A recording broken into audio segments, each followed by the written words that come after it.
اعوذ باللہ من الشیطان الرجیم۔ اللہ کی پناہ مانگتا ہوں میں شیطان مردود سے۔ بسم اللہ الرحمن الرحیم۔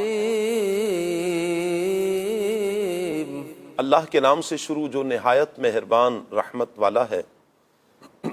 ان الذین آمنوا والذین هادوا والنصارى والصابئین من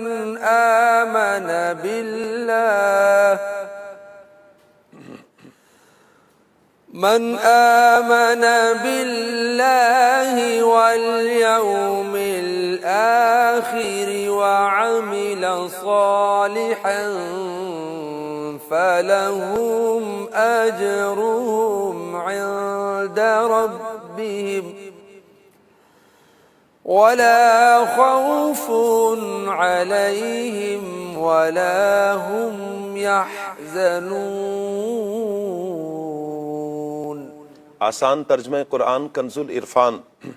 بے شک ایمان والوں نیز یہودیوں اور عیسائیوں اور ستاروں کی پوجا کرنے والوں میں سے جو بھی سچے دل سے اللہ پر اور آخرت کے دن پر ایمان لے آئیں اور نیک کام کریں تو ان کے لیے ان کا ثواب ان کے رب کے پاس ہے اور ان پر نہ کوئی خوف ہوگا اور نہ وہ غمگین ہوں گے۔ تفسیر تعلیم القرآن۔ ایمان والوں سے صرف زبانی طور پر ایمان لانے والے یعنی منافق یا وہ لوگ مراد ہیں جو نبی پاک صلی اللہ علیہ وسلم کی تشریف آوری سے پہلے گزشتہ انبیاء کرام علیہم السلام پر ایمان لائے اور عقائد و اعمال میں خرافات سے بچے رہے، پھر انہوں نے نبی پاک صلی اللہ علیہ وآلہ وسلم کے اعلان نبوت کا زمانہ پایا۔ یہودی حضرت موسیٰ علیہ السلام پر اور عیسائی حضرت عیسیٰ علیہ السلام پر ایمان لانے والوں کو کہتے ہیں۔ حضور اکرم صلی اللہ علیہ وسلم کی تشریف آوری تک ان کے عقائد اعمال میں بہت بگاڑ آ چکا تھا، یہاں تک کہ انہوں نے اپنی اپنی آسمانی کتابوں میں تحریفات تک کر دی تھیں۔ صابئین ایک گروہ ہے جو ستاروں کی پوجا کرتا تھا۔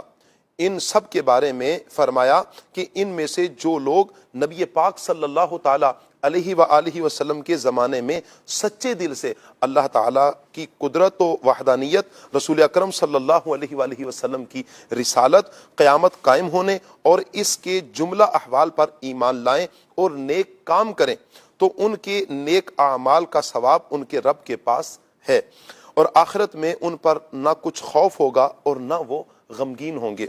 اہم باتیں۔ نمبر 1، حضور اکرم صلی اللہ علیہ وسلم کی تشریف آوری کے بعد پچھلے تمام ادیان منسوخ ہو گئے اور اب ہر ایک کے لیے آپ صلی اللہ علیہ وآلہ وسلم پر ایمان لانا ضروری ہے اور ایمان نہ لانے والا ہمیشہ کے لیے جہنم میں جائے گا۔ حدیث پاک میں ہے، اس ذات کی قسم جس کے قبضہ قدرت میں محمد صلی اللہ علیہ وآلہ وسلم کی جان ہے، اس امت میں کوئی بھی شخص ایسا نہیں جو میری نبوت کی خبر سنے، خواہ وہ یہودی ہو یا عیسائی، پھر وہ اس حال میں مر جائے کہ میرے لائے ہوئے دین پر ایمان نہ لایا تو وہ جہنم والوں میں سے ہوگا۔ نمبر 2، اخروی نجات کے لیے اخلاص کے ساتھ ایمان لانا اور نیک اعمال کرنا دونوں ضروری ہیں۔ فقط ایمان کو ابتدا ہی سے نجات کے لیے کافی سمجھ کر عمل سے منہ پھیر لینا بہت بڑی نادانی ہے۔ وَإِذْ أَخَذْنَا مِيثَاقَكُمْ وَرَفَعْنَا فَوْقَكُمُ الطُّورَ خُذُوا مَا آتَيْنَاكُمْ بِقُوَّةٍ وَاذْكُرُوا مَا فِيهِ لَعَلَّكُمْ تتقون۔ آسان ترجمہ قرآن کنز العرفان۔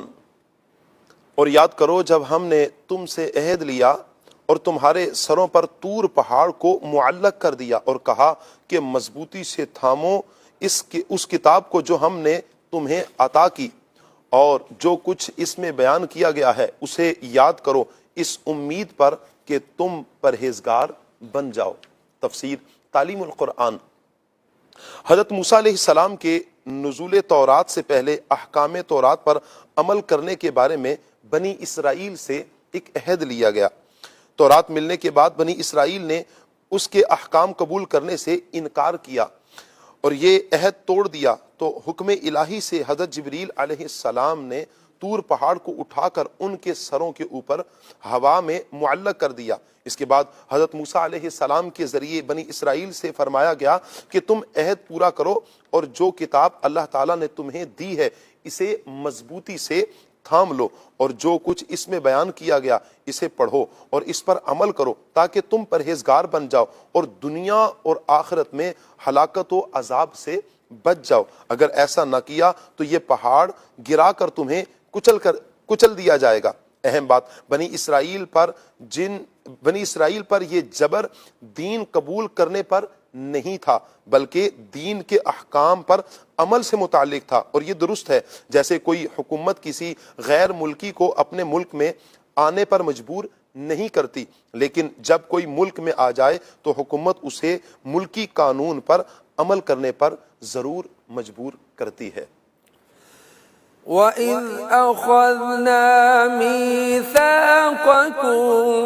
وَرَفَعْنَا فَوْقَكُمُ الطُّورَ خُذُوا مَا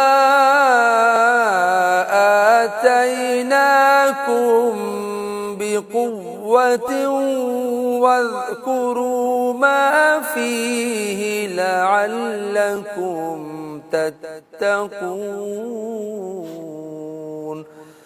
صدق اللہ العظیم۔ جزاک اللہ۔ اللہ پاک نور قرآن سے ہم سب کے سینوں کو منور فرمائے اور قرآن و سنت کے مطابق ہمیں اللہ پاک اپنی زندگی بسر کرنے کی توفیق عطا فرمائے۔ اور مدنی چینل کے ناظرین،